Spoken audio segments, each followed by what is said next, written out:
¿qué tal amigos? ¿Cómo están? Muy buenas noches. Yo soy Esdras Chabot y esto es Dinero y Poder. El Consejo Nacional de Evaluación de la Política de Desarrollo Social, el Coneval, informó que de 2008 a 2018 el número de pobres en México creció a 52.400.000 desde los 49.500.000. Explica que las políticas públicas y económicas de la última década sirvieron para que 2.900.000 mexicanos ingresaran al extracto de pobreza y para que 3 millones lograran salir, eso sí, de la pobreza extrema. Así el porcentaje de la población en situación de pobreza pasó de 44.4% a 41.9%, mientras que el número de personas en situación de pobreza extrema pasó de 12.300.000 a 9.300.000. Esto significa que el porcentaje de la población total en pobreza extrema pasó del 11 al 7.4%. Nos acompaña aquí en el estudio de Dinero y Poder el doctor José Nabor Cruz, secretario ejecutivo del Coneval, del Consejo Nacional de Evaluación de la Política de Desarrollo Social. José Nabor, muchas gracias por estar aquí con nosotros. Ernesto Cervera, buenas noches. Buenas noches, Ezra.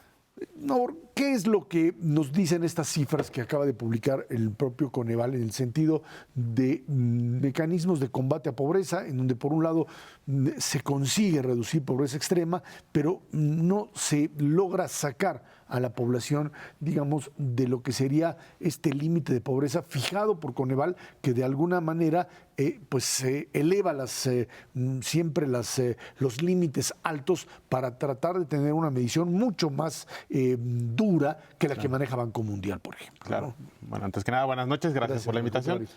Me parece que esta fotografía de 10 años lo que nos está indicando ciertamente sí un avance muy puntual en cuanto a pobreza extrema, pero lo que planteábamos desde la presentación del informe en Coneval es que hay dos datos que indudablemente nos pueden mostrar o exhibir lo que yo he llamado los grandes diques que han limitado la eficiencia de la política social en estos últimos 10 años. ¿Cuáles son esos dos grandes diques? En primer lugar, que a partir de una de las 6 carencias que es parte de la metodología que en Coneval se desarrolló para medir la pobreza de manera multidimensional, es el dato de la carencia de seguridad social, que 71.1 millones de mexicanos en 2018 tengan o estén reportando esta carencia y que prácticamente no se movió a lo largo de estos 10 años ese número de mexicanos, indudablemente te habla de que hay un fenómeno asociado a la eficiencia de los programas sociales que es la informalidad.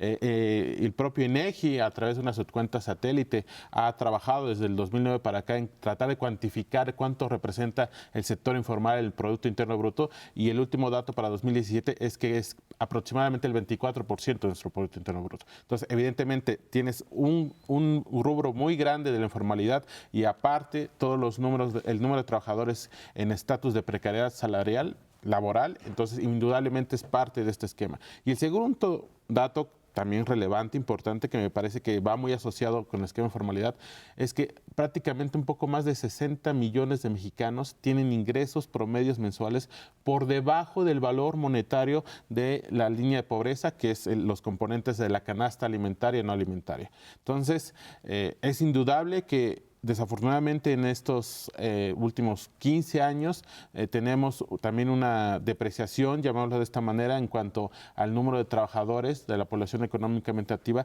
que están recibiendo, que están ingresando 5 salarios mínimos. Un dato que si bien no es nuestro de Coneval, pero que me parece que está implícito en este dato, es el dato que podemos obtener a partir de la Encuesta Nacional de Empleo y Ocupación.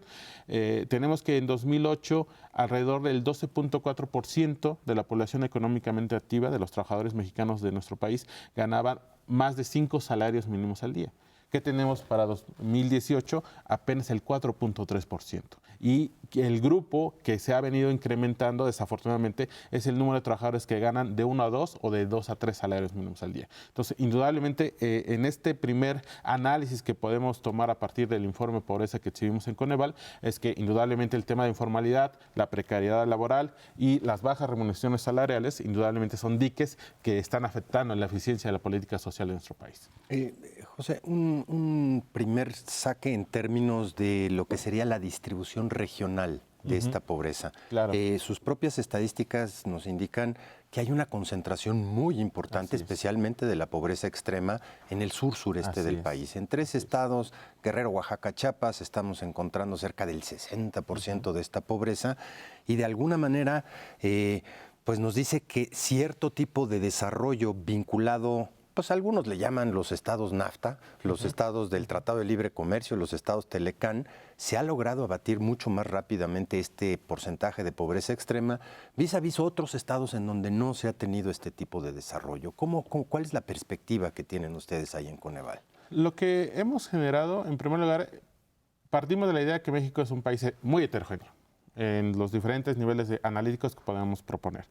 Pero justamente una de las últimas herramientas que Coneval desarrolló prácticamente en el segundo trimestre de este año fueron mapas que vinculamos la información con INEGI de niveles de pobreza a nivel AGEP, que es, digamos, el nivel de desagregación más amplio que podemos desarrollar en cuanto a las estadísticas oficiales que tenemos en el país.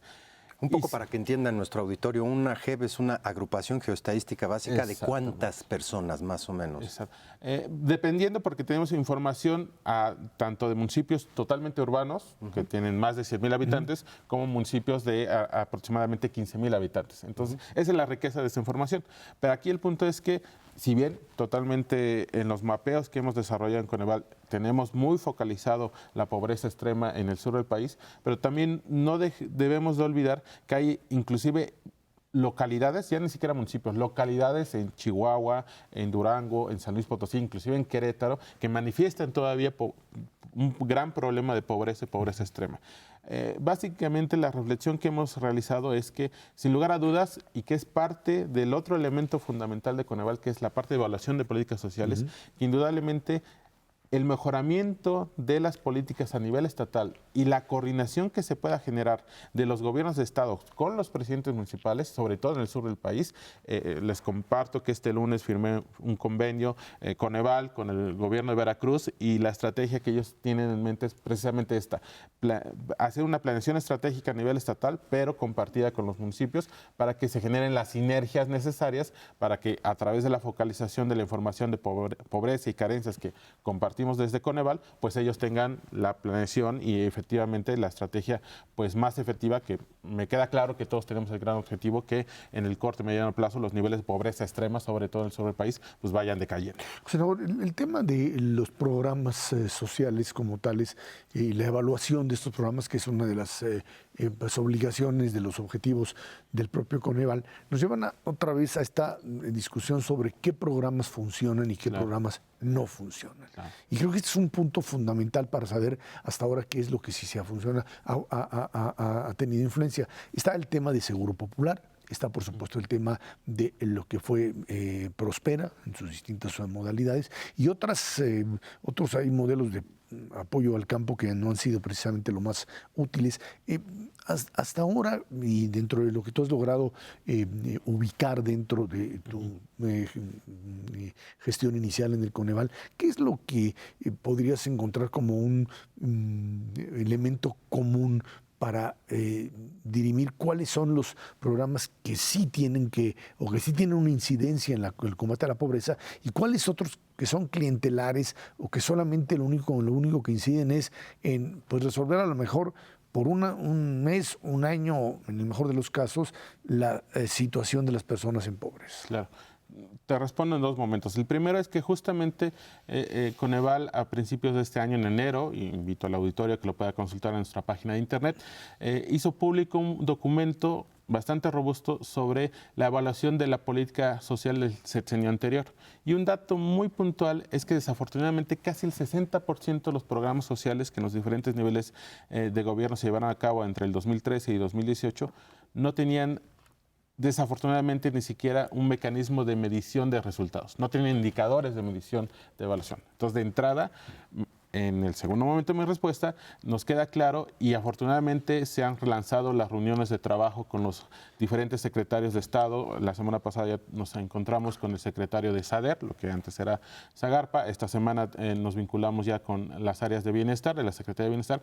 Hemos sido muy enfáticos que en los responsables de los programas de esta nueva administración pues tengan muy claro en este primer año el diseño de los programas. Evidentemente, ciertamente desde Coneval consideramos es complicado que en este primer año tengamos ya evaluaciones de impacto como tal, pero sí decididamente los estamos acompañando en esta parte del diseño, de mejorar el diseño y las metodologías de sus programas. Entonces, indudablemente, teniendo el registro del sexenio anterior, mientras desde Coneval podamos incidir, no solamente a nivel federal, sino estatal, en que todos los programas tengan indicadores y mecanismos de evaluación en los años venideros, pues vamos a tener mejores resultados. En ese sentido, la preservación de la metodología de cómo miden, yo creo que es fundamental. Totalmente. ¿No sé? Para poder hacer tipo de comparación. Así es.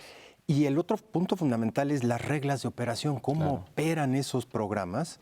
Y déjame hacerte una pregunta muy directa, muy franca. ¿Cuántos programas evalúan al año ustedes ahí en Coneval del sector público? Y si tienen los recursos humanos para poder evaluar ese número de programas. Claro. Ciertamente tenemos un universo muy amplio de programas sociales. De acuerdo al inventario de programas sociales que también desarrollamos en Coneval, con información oficial a nivel municipal, estatal y federal, hay más de 8,000 programas sociales al día de hoy en nuestro país. Evidentemente eso es un universo muy amplio. Por ley, no solamente por normatividad, sino también por el calado de los programas, sí tenemos evaluaciones ya en camino. Empezamos en las últimas semanas sobre los 16 programas integrales nacionales.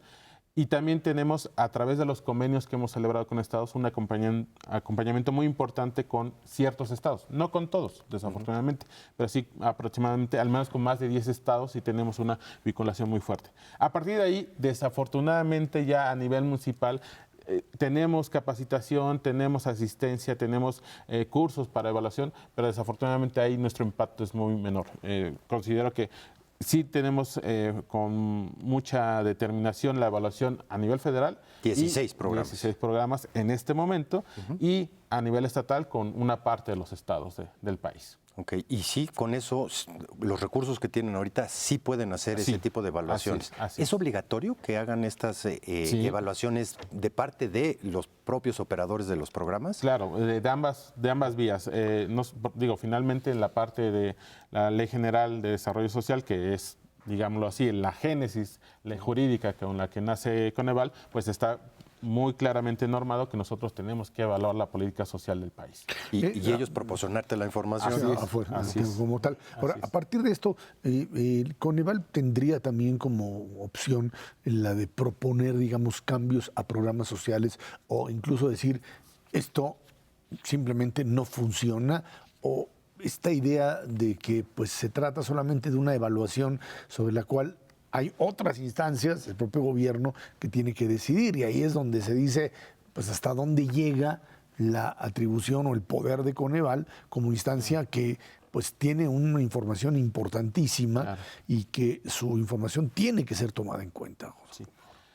Sí, ciertamente no somos un organismo tipo Auditoría Superior de la Federación, donde sí hay elementos jurídicos que obligan al interlocutor a cambiar los esquemas. Pero me queda claro y celebro mucho que estos relanzamientos, reuniones, mesas de trabajo, los propios secretarios de Estado a nivel federal nos han manifestado, queremos que nos ayuden a evaluar, y sí tomaremos, ellos han externado el compromiso en las mesas de trabajo, que tomará en cuenta nuestras recomendaciones, nuestras sugerencias en cuanto a los cambios que tenga que haber en las evaluaciones de los diseños de programa. Entonces, yo confío, me parece que tenemos un buen marco, un buen diálogo con los entes federales, y a partir de ahí, pues sí tengan impacto las recomendaciones que desde Coneval estemos generando. José Nabor, un aspecto interesante es que difícilmente podemos, por decreto o con cualquier programa social, elevar los salarios de esa población. Claro. Sin embargo, hay ciertas políticas públicas que inciden directamente, especialmente a la inflación. Y ustedes también miden de alguna manera este poder adquisitivo y cómo se va moviendo a través del tiempo. ¿Cómo juzgan ustedes esta estabilidad macroeconómica como un bien específico de esos estratos de población? Justamente la semana pasada hicimos público este índice que se desarrolló teniendo en cuenta el poder adquisitivo y la inflación. Hubo una ligera reducción en el porcentaje de mexicanos que tienen el poder adquisitivo de comprar la canasta alimentaria.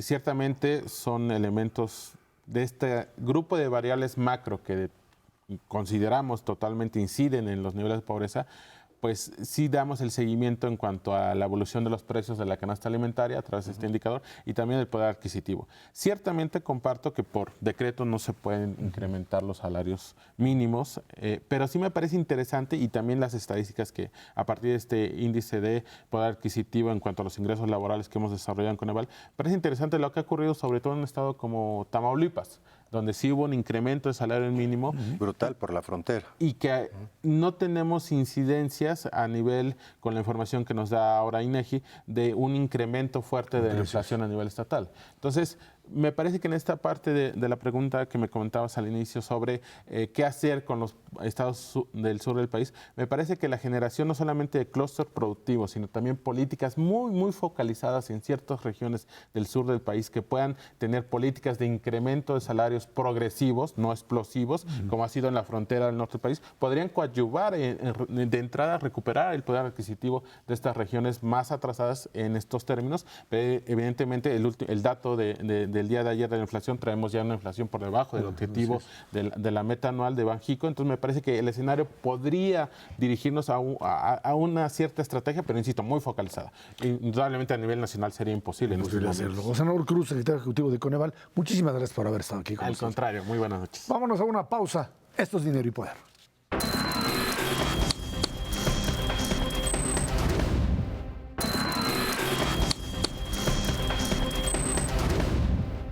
La designación de Mónica Fernández Balboa como presidenta de la mesa directiva del Senado rompió la débil cohesión existente en la bancada de Morena en esa Cámara, luego de la votación cuestionada por Martí Batres, que buscaba su reelección.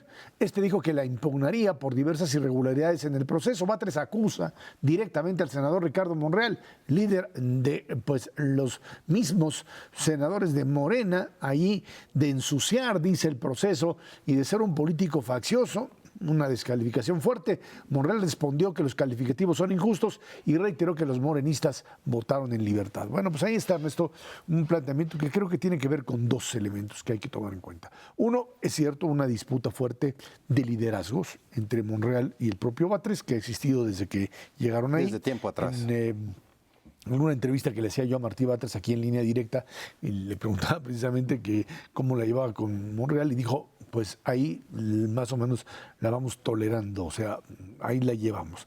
Es obvio que se trata de disputas por liderazgos, pero también de formas distintas de asumir el juego político. Morena es un movimiento que ha logrado incorporar diversas tendencias, diversos grupos que se aglutinan en torno a la figura de Andrés Manuel López Obrador, hoy presidente de la República, y en ese sentido las diversas propuestas tienen roces y tienen contradicciones que luego no tienen la posibilidad de resolverse. Por un lado, Martí Batres representa lo que le llaman muchos la línea radical, la línea dura, la línea de Jet Korpolensky, el intento de convertir a Morena finalmente en un movimiento que vaya evolucionando hacia posiciones más radicales, más de esta izquierda que intenta hacer correr al país hacia modelos de lo que le llaman democracia participativa, en ese sentido, mientras que Ricardo Monreal es un viejo zorro de la política, manejándose en líneas, llamémosle así, institucionales, en donde se trata de evitar conflictos cuando sabe que no tiene la posibilidad de avanzar. A Monreal, recordemos que se le había impugnado o se le había cuestionado todo este asunto de las comisiones bancarias, que él insiste en que es uno de los temas, y esta era parte de su disputa. Yo creo que en ese sentido lo que sucede aquí es el primer choque dentro de Morena, no solo por la propia dirección del partido, sino directamente, Ernesto, por lo que sería el manejo del control político, en donde hoy el presidente de la República les dice abiertamente, déjense de cuestiones protagónicas. Casi. Lo que queda claro es que aquí tiene que decidir finalmente si la figura que tiene el control es Monreal o la tiene Martí Batres, en algo que sí dividió directamente al propio Senado. Hay que recordar que la votación la gana Monreal, lo acusa Batres lo acusa abiertamente de no haber invitado al PT. No solo eso, sino que además lo descalifica, y esto es parte de un discurso que me parece a mí muy peligroso, porque una cosa es hacer un cuestionamiento interno incluso dentro del partido, y otro es utilizar este tipo de lenguaje deslegitimador. O sea, estás hablando de cañonazos, o sea, de corrupción, estás descalificando a un miembro de tu partido abiertamente como un traidor prácticamente, ¿sí? Y en ese sentido, bueno, tienes una votación dividida, te trajiste a Encuentro Social, los que eran los senadores, y con eso ganas, aunque hay que recordar que incluso uno de estos senadores votó por el propio Martí Batres. En algo que nos queda claro es que es no solamente una lucha de los liderazgos, es de dos visiones diferentes y de esta imposibilidad real dentro de Morena, a veces de aceptar que el planteamiento del adversario, del contrario, del diferente, no tiene posibilidades de solucionarse dentro de la estructura partidaria, porque todavía no tiene estructura para poder, procesar ese tipo de... Yo creo que es el primer encontronazo de muchos que va a haber en el camino. Muestra muy claramente que todavía Morena no está ahí. Todavía Morena es un partido que efectivamente arrasó en las elecciones junto con el PT, junto con el PES, unidos alrededor de la figura del presidente, pero que estructura partidaria como tal no tiene.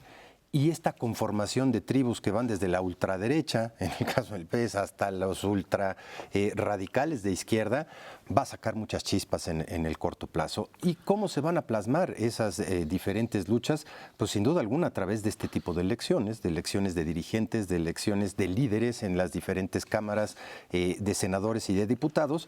Saca chispas evidentemente, porque aquí hay una cuestión ya personal, evidentemente, entre Batres y Monreal, ya de algún tiempo para atrás, pero no le cae bien en un momento, yo te diría, importante para Morena. Es precisamente cuando se tiene que gestar esta estructura. ¿Por qué? Porque estamos a relativamente poco tiempo de una elección que va a ser trascendente para Morena, que es en el 2021, y 1 año y medio para poder conformar un partido de la envergadura que puede llegar a tener Morena, se antoja difícil si no hubiera pleitos. Se antoja verdaderamente imposible con pleitos internos, y estamos viendo el primero de ellos. Habrá que ver hasta dónde puede llegar, por ejemplo, cuando vengan decisiones mucho más importantes en torno a la dirigencia del partido. Ahí es donde quedan, y hay ahí candidaturas se han quedado muy claras. Por un lado, por supuesto, Jade Korpolensky, que estaría apoyándose también el propio Martí Batres, el propio Porfirio Muñoz Ledo apoyando a Batres, ya lo vimos como tal.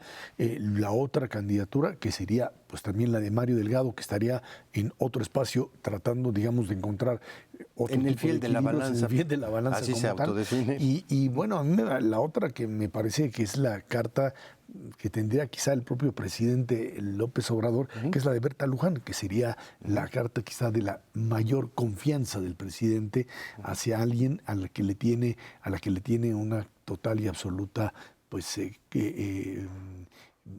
digamos, no solamente respeto, sino lealtad o confianza de lealtades con respecto a sus planteamientos. Y me sigue quedando claro que finalmente la palabra de López Obrador será la que va a definir todavía dentro de Morena, aunque mande una sola carta. No, Morena no tiene vida propia, eso está clarísimo. Todavía. Y el próximo dirigente, más allá de que le tenga lealtad absoluta al presidente, tiene que tener las capacidades de controlar este tipo de grupos internos y este tipo de peleas. No le ayuda en su imagen hacia el exterior, pero ciertamente no le ayuda a esta parte de empezar a organizarse en un partido verdaderamente estructurado. Sí, tienes que tener un dirigente, puede ser perfectamente el que sea más leal al presidente López Obrador, pero al mismo tiempo tiene que tener capacidad administrativa y capacidad política para lidiar con figuras como las de Monreal o como las de Martí Batres al mismo tiempo. No está fácil esa tarea de encontrar una persona que pueda unificar de la noche a la mañana este tipo de procedimientos. Y en medio de esto, pues fenómenos que tienen que ver precisamente con este asunto de coordinación de la propia política del gobierno mexicano. Cuando esta semana se maneja toda esta situación de sin negociación con grupos, digamos, armados, llamémoslo así, que ha tenido incluso pues hay ciertas diferencias importantes entre distintos actores, ¿no? El propio subsecretario de Gobernación, Ricardo Peralta, la propia secretaria de Gobernación, Olga Sánchez Cordero, y este juego con gobernadores, finalmente de oposición, Silvano Aureoles, el único perredista, y el gobernador Cabeza de Vaca en Tamaulipas, que les han dicho no entren a negociar con lo que ellos llaman autodefensas, que serían grupos armados, porque tanto Cabeza de Vaca como Silvano Aureoles insisten en que se trata de delincuentes que se pues escudan en la idea de que son autodefensas. Ya el presidente López Obrador dice el Estado es el que tiene que imponer directamente el control. Sin embargo, esta idea de negociar con delincuentes sigue dando la vuelta en algo que yo creo que daña enormemente la propia estrategia del gobierno. Si quieres negociar, y lo traía por ahí Alejandro Open, un artículo que me parece muy importante, si tú quieres negociar con ese tipo de grupos como tales, tienes que venir con toda una propuesta de amnistía y desarme. Para poder hacer. Y por lo pronto no eso no hay. Y la vinculación de estos grupos que se dice surgen porque no hay Estado y van a defender a la población y que luego se pasan de ese espacio a convertirse en aquellos que pues se convierten en los que hacen, digamos, el usufructo de la propia renta de la seguridad y empiezan a cobrar por la defensa como tal, terminan por destruir una buena parte de lo que sería ese tipo de elemento. Y en lugares como en Guerrero, en lugares como en Michoacán, o en lugares como en Tamaulipas, ahí están, y los gobernadores dicen, cuidado, gobierno federal, cuidado con estos grupos, porque una cosa es enfrentarlos, una cosa es tener cierto tipo de vínculo, y otra muy distinta es tratar de negociar un acuerdo. En castellano puro, ese tipo de estrategias es extorsión, lo que realizan consistentemente, y eso es catalogado precisamente como un delito. Yo creo que la palabra fundamental que se ha venido utilizando reiteradamente tanto por el subsecretario como por la propia secretaria Olga Sánchez Cordero es confusión. Un día sale Olga Sánchez Cordero, ese mismo día en la tarde la secretaría en un comunicado oficial desmiente lo que dice, al día siguiente el subsecretario tiene un evento en Michoacán en donde sale precisamente con uno de los líderes de este tipo de fuerzas armadas de autodefensa, el gobernador en ese mismo acto advierte y entonces hay una serie de confusiones que lo que muestran muy claramente es que no hay una estrategia todavía delineada, todavía puesta sobre la mesa en esa materia. Sí existe la voluntad de diálogo, pero en esta voluntad de diálogo se permite pues, que los grupos delincuenciales en diferentes partes del país literalmente agarren a cachetadas a los militares, por una parte. Por otra parte, no hay otra cosa que una falta de estrategia específica para confrontarlos de manera directa. Sabemos que estamos rebasados en muchos estados de la República. Mientras no haya la conformación, ahora sí que de a de veras de la Guardia Nacional, no tendremos la manera de poder instrumentar una estrategia general si no cuentas con esas herramientas específicas de corto plazo y pues seguiremos en este estado de confusión. Esa es la palabra fundamental. Vámonos a una pausa y de regreso vamos a platicar con usted de otro tema que pues, también tiene que ver a lo mejor con la confusión, el tema de la recesión. Recesión a nivel mundial y qué es lo que pasa con la economía mexicana, una economía que dicen está estancada, no está en recesión, pero el riesgo de lo que suceda en los Estados Unidos y en el resto del mundo nos puede resultar bastante complicado para el próximo año. Esto es Dinero y Poder.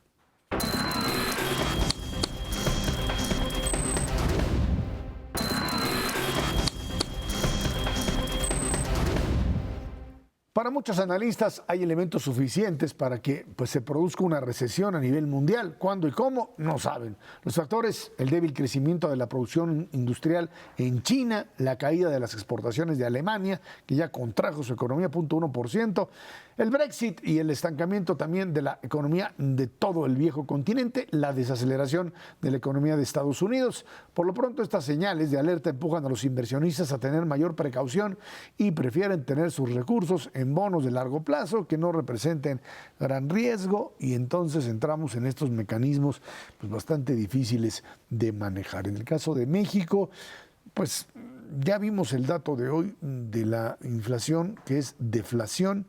Y cuando uno ve deflación... En una quincena, sí. En una quincena, nos no se ve bien. Uno diría, qué bueno que bajen los precios, pero ahí te está hablando básicamente, pues quizá también de una baja en el consumo.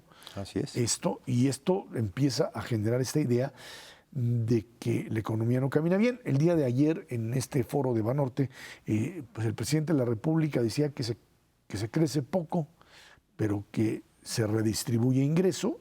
Yo creo que se crece casi nada, pero redistribución de ingreso, para poder medir redistribución de ingreso, pues uno tendría que tener otro tipo de variables para ver si de verdad esto ha sucedido.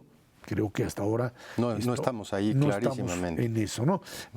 Creo que no. Y segundo, pues aparece ahí, todos le aplaudían, los de Banorte estaban muy contentos, que iban a invertir un montón de dinero al gobierno, me parece muy bien, que iban a invertir en los proyectos de infraestructura, y de repente apareció Alejandro Díaz de León, el director del gobernador del Banco de México, diciendo, pues yo nada más les vengo a avisar que la economía mexicana está prácticamente estancada, esto no se mueve, tiene que ver, es cierto, con un elemento o de un contexto económico mundial muy, muy complicado, pero también, y lo dice claramente, con problemas internos que han llevado a que esta desaceleración aumente al grado de, pues, llevarnos a esto que llama estancamiento.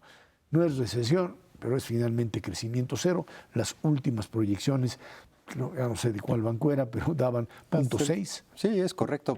Ese es digamos, el consenso de los especialistas en proyecciones de la economía mexicana que realiza mensualmente el propio Banco de México. Sí, la economía mexicana está estancada con tasa de crecimiento prácticamente cero. Técnicamente, pues se puede argumentar que al menos con los datos preliminares del segundo trimestre del propio INEGI no estamos en recesión. Es un crecimiento de 0.1% contra una caída del primer trimestre con datos desestacionalizados, pero a final de cuentas hay diversos elementos si uno va analizando qué es lo que está pasando con los componentes de este crecimiento, que son básicamente 4. El gasto de gobierno pues está mal y de malas, está contrayéndose a una velocidad luz tremenda. La inversión privada, por un fenómeno de incertidumbre vinculada con el contexto interno, está cayendo a tasas del 7%. Lo único que está manteniendo un poco la dinámica de crecimiento son las exportaciones, pero dado el contexto internacional se puede esperar que ese motor de crecimiento en términos de nuestras exportaciones tendrá también una desaceleración en el muy corto plazo, digamos hacia fines de año o principios del año que entra.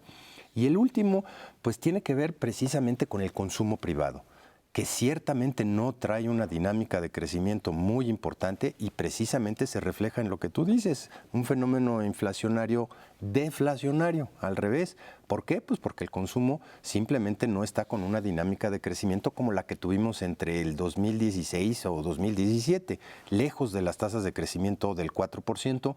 Hoy el consumo privado está cerrando el primer semestre del año con tasas muy cercanas al 0%. Ese es en la parte interna. Todo implica una desaceleración o un estancamiento en materia del crecimiento. ¿Cómo se rompe esa dinámica? Bueno, ciertamente a lo largo de la historia lo que hemos visto es que lo que verdaderamente rompe este tipo de círculos viciosos es un crecimiento importante de la inversión, especialmente del sector privado. Y el sector privado, aunque en diferentes foros ha anunciado muchas de las inversiones en foros y demás, la verdad es que está cayendo a una tasa muy importante y se sostiene consistentemente que mientras no cambien las condiciones de certidumbre, no la tasa de interés, eso realmente no les importa mucho, o las condiciones de mercado, sino la certidumbre de que se van a mantener las reglas fijas, pues no va a haber un proceso de inversión, que es a final de cuentas la variable que más te pega en el crecimiento a futuro. Dado ese proceso de estancamiento, pues todos los reflectores están en la parte internacional en el 2020. Claramente los indicios que tú manejabas al principio están ahí. Ya es un hecho que Alemania está en recesión y es la economía más importante de Europa. Es un hecho que Inglaterra está ya desde hace un buen rato en recesión y se va a profundizar con un Brexit duro, eso no hay la menor duda. Y están jalando a la baja a las siguientes dos economías importantes de Europa, Francia y Italia.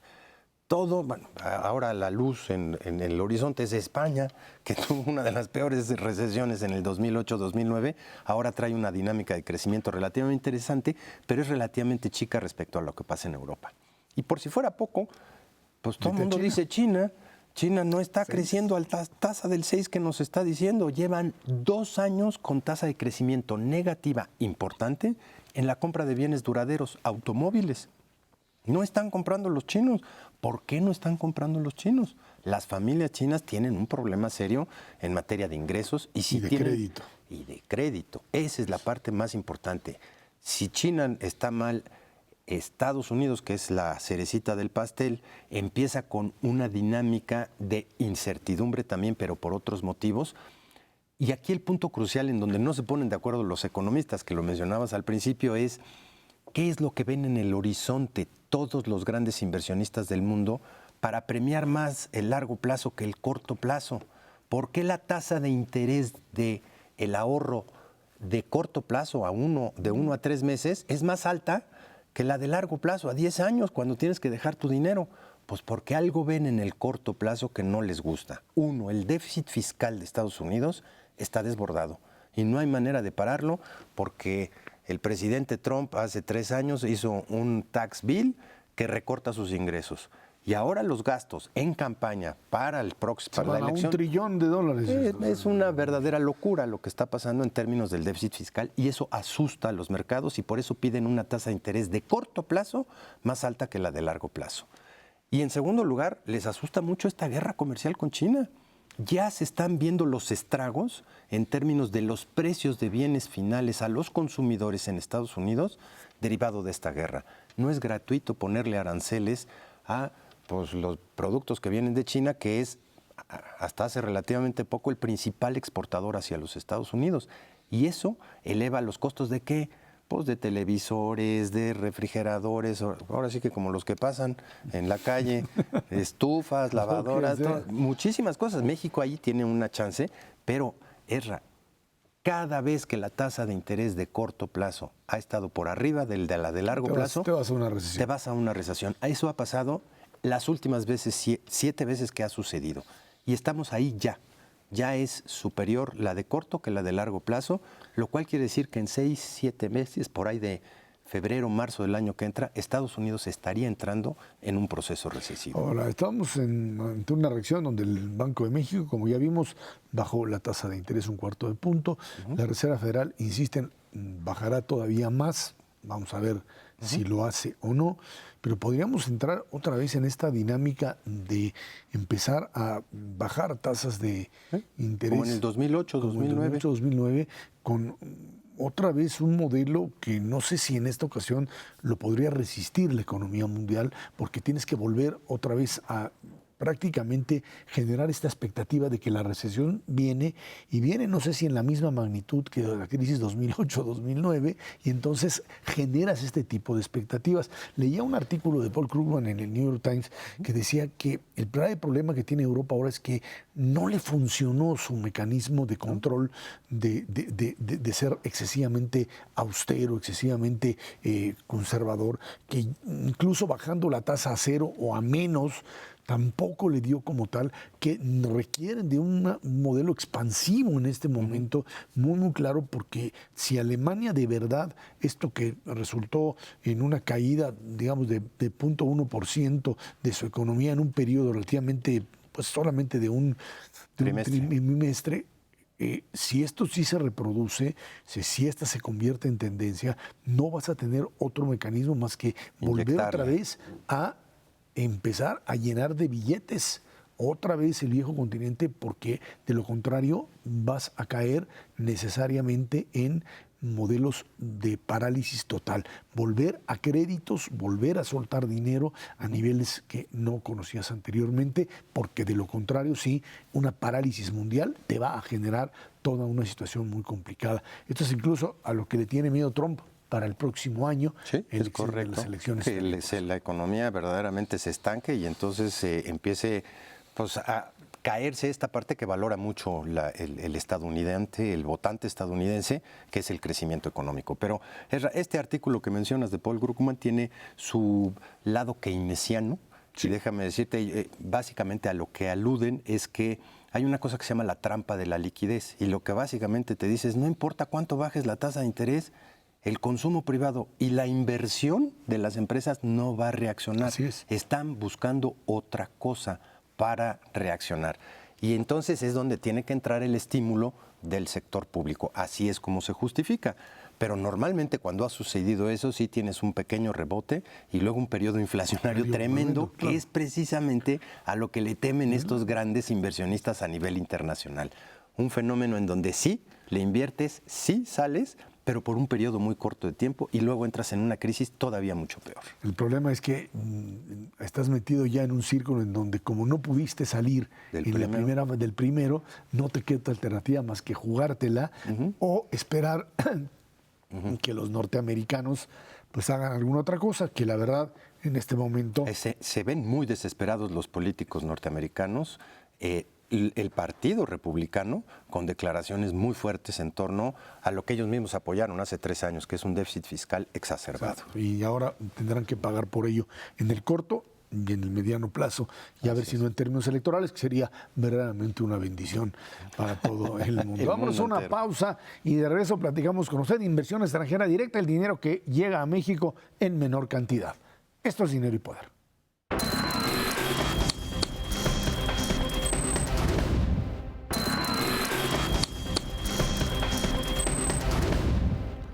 En los primeros 6 meses del 2019, el país recibió 18.102.400.000 de inversión extranjera directa, datos preliminares de la Secretaría de Economía. Esta cifra es resultado de la diferencia entre los 24.063 millones de dólares de flujos de entrada y 5.400.000 más o menos de flujos de salida, lo que significa un crecimiento de entrada de dinero extranjero al país de 1.5% en comparación con el mismo periodo de 2018. Si se compara el primer semestre de 2018 con el mismo periodo de 2017, el crecimiento fue del 14%. Sí, estamos en una atonía también. Esta parte de incertidumbre le pega ciertamente también a la inversión extranjera directa. Ciertamente 18,000 millones de dólares para un primer semestre no es tan mal, está muy cerquita del promedio que hemos tenido durante los últimos 5 años, pero sí es una reducción significativa del primer semestre que tuvimos en el 2018. Ahí sí entraron cerca de 23,000 millones de dólares. ¿De qué nos habla esto? Básicamente, si vemos la composición de esta inversión extranjera directa, la mayor parte es reinversión de utilidades. Y no está mal. O sea, el hecho de que las empresas que ya están establecidas en México dejen sus utilidades aquí y las reinviertan para la preservación de su negocio o el crecimiento, etcétera, es bastante bueno. Lo que sí estamos un poquito flojo es la entrada de nuevas inversiones. Y ahí es en donde tenemos un promedio realmente bajo si nos comparamos con periodos anteriores, pero sobre todo si queremos aspirar a una mayor dinámica de crecimiento en el país. ¿Con qué es consistente estos 4,000 millones de dólares de inversión extranjera directa nueva? Pues con un crecimiento prácticamente de 0.2, 0.6%, y eso sin duda alguna pues refleja las condiciones internacionales también. Hay, desde luego, no solamente incertidumbre asociada a nuestro país y la capacidad de crecimiento que podemos tener hacia el 2020, sino incertidumbre asociada al mundo entero. No ayuda, hablábamos en el bloque anterior de esta posible recesión, pues échale a la cerecita del pastel de lo que está pasando en Argentina.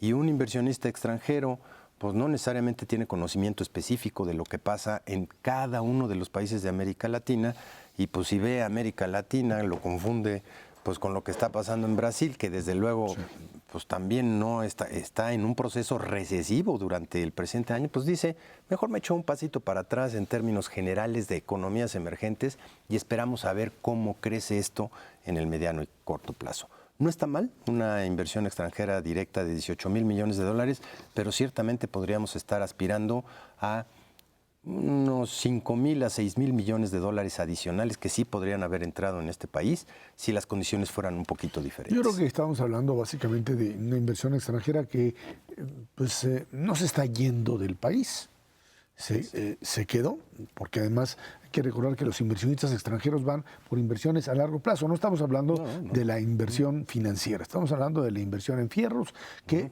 el inversionista extranjero pues prevé, digamos, para 10, 15, 20 años y que además lo tiene diversificado en distintos lugares y que no está pensando que si hoy dijo López Obrador esto y que si secretario de Hacienda, etcétera, etcétera. O cómo está el tipo de cambio o cuál es la tasa de interés. No está pensando, tiene una visión, digamos, de más largo plazo, a diferencia diferencia de un inversionista nacional que anda tratando pues de ver todos los días, echarle el ojo al casque de qué está pasando en el país y de si le mete más o le mete menos o si continúa o no invirtiendo en el mismo, ¿no? Y creo que en ese sentido estamos en esta situación en donde pues lo que hay primero que garantizar es que estos niveles no se pierdan, que es quizá lo más importante. Sí, que tengamos flujos negativos, entonces o salidas de inversiones o prácticamente liquidaciones, de empezar a ver empresas que se van, etcétera, que sería lo más peligroso, pero a partir de ello también de generar lo que serían pues proyectos de inversión que resulten rentables. Insisto, esta idea que el gobierno ha tenido de llegar y venderles, insistía yo en este foro Banorte de ayer, de decirle, nosotros le entramos y lo hemos visto tanto con bancos como con otras instituciones que dicen, le entramos a proyectos de gobierno, pero me tienes que dar determinado tipo de garantías, de certidumbre. De certidumbre y de rentabilidad sobre proyectos de infraestructura que me den la posibilidad de obtener una ganancia que sea, digamos, aceptable en los estándares mismos de rentabilidad del país. De lo contrario, sí, te voy a decir que te voy a invertir 20,000 y 30,000 y lo que tú quieras, y no los voy a poner en la realidad, los voy a dejar invertidos finalmente con una tasa de interés muy alta, que a pesar de la reducción sigue siendo alta. Y hasta ahí llegamos, no se está en condiciones de meterle una mayor cantidad de dinero. Yo creo que esto es importante en el entendido de que la inversión ha estado cayendo, que la inversión extranjera directa se mantiene, que esta es importante, pero que hay que garantizar que esto no vaya a caer. Si empezamos a ver otra vez llamados, mensajes de calificadoras en sentido negativo, ahí es donde ves que no solamente la inversión financiera se vería afectada con esto, sino también la directa. Si la directa también diría, pues yo ahí ya no le entro. Sí, todavía no estamos ahí, desde luego. Esperemos que no lleguemos a esos niveles, pero yo sí te diría, ¿en qué sí se fija? Además de los elementos que acabas de mencionar, Esra, pues se fijan, por ejemplo, en el Tratado de Libre Comercio. ¿Vamos o no vamos a tener? Ciertamente ahí está la incertidumbre todavía de que los demócratas lo firmen o no lo firmen. Eso por un lado, y por otro lado, que Trump no vaya a decir, pues ahí vamos a estar como su piñata de aquí.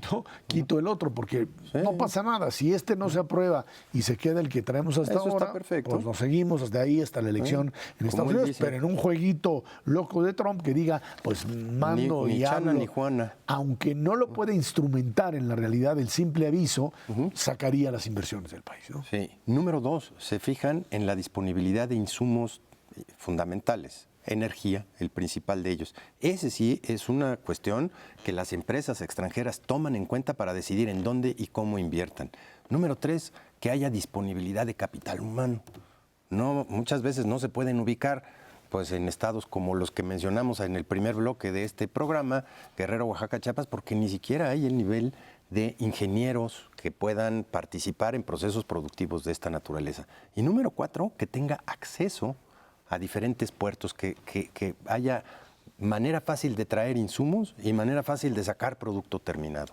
Si cumples con esas 4, pues hasta ahorita México las tiene, evidentemente. Habrá que ver si no se deterioran a través del tiempo y si otros países que compiten ferozmente contigo por atraer esas inversiones extranjeras, no te ganan en el libre comercio, no te ganan en la disponibilidad de energía, no te ganan en capital humano y desde luego en esta logística de transporte de mediano y largo plazo. No está fácil la competencia, esa es la verdad de las cosas. Cuando habla uno de inversión extranjera directa, pues sí vemos los balances macroeconómicos y no tenemos déficit público y no tenemos un déficit externo importante y no tenemos un desbalance del sector privado. Pero y luego las otras 4 fundamentales tenemos que hacer todavía una tarea titánica para poder enfrentar. ¿A quién? Pues ciertamente a los asiáticos, a los tigres asiáticos en general, pero a las economías europeas del este que están haciendo una tarea verdaderamente importante para ser competitivos en esta manufactura de productos ligeros y pesados. Así es, y si lo conectamos con el tema anterior que manejábamos de recesión, o sea, trato de pensar, esperemos que no suceda así, en 2008-2009, en donde el problema era básicamente que aunque pues haya mecanismos para intentar generar modelos de apertura, hay que recordar que la reacción afortunada en 2008-2009 no fue cerrarse ante la crisis, sino decir, mantenemos el modelo abierto y esto dio posibilidades finalmente de salir rápidamente. De salir relativamente rápido.